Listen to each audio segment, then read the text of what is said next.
নমস্কার বন্ধুরা, কেমন আছেন? আশা করি সবাই ভালো আছেন। আমার চ্যানেলে আপনাদেরকে স্বাগত জানাই। আজকে আমি রান্না করব পার্শে মাছের ঝাল ঝোল।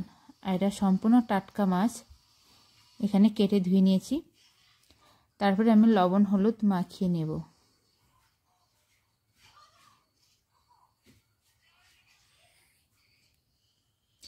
এবার আমি মাছগুলো প্রথমে ভেজে নেব। এখানে আমি মাটির চুলায় রান্না করছি। মাটির চুলার রান্না কিন্তু স্বাদ অন্যরকম আমাদের বাঙালিদের কাছে।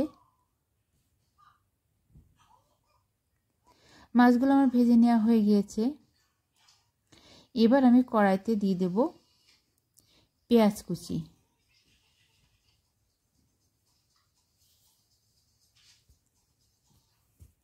তারপরে দিয়ে দিলাম কাঁচা লঙ্কা, মাঝখান থেকে একটু একটু কেটে দিয়েছি। তারপরে এগুলো আমি ভেজে নেব। এখানে কোনো রসুন বা আদা আমি ব্যবহার করব না।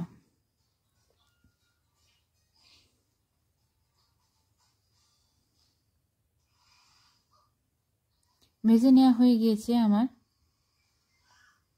এবার আমি দিয়ে দিলাম জল, তারপর আমি হলুদ আর লবণ দিয়ে দেব।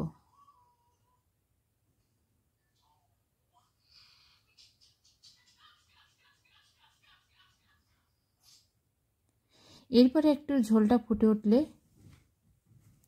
আমি দিয়ে দেব সরিষা, গোলমরিচ আর জিরা বাটা। তারপর এভাবে কিছুক্ষণ জ্বালিয়ে নেব।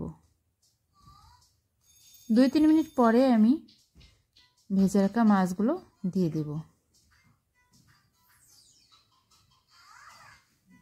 তারপর একটু ফুটিয়ে রান্না করে নেব। বেশি জাল যেন না হয়, তাহলে মাছগুলো আবার ভেঙে যাবে।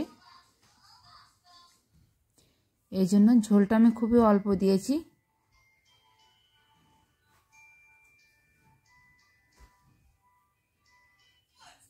এই রান্নাটা করতে খুবই কম সময় লাগে। রান্নাটা আমার হয়ে গিয়েছে। এবার আমি অল্প কিছু ধনিয়া পাতা উপর দিয়ে ছড়িয়ে দেব।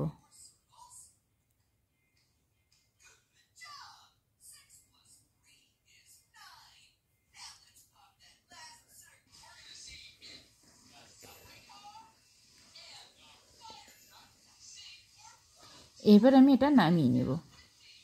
দুপুরের গরম গরম ভাতের সাথে এরকম পার্শে মাছের ঝোল কিন্তু দারুণ লাগে খেতে।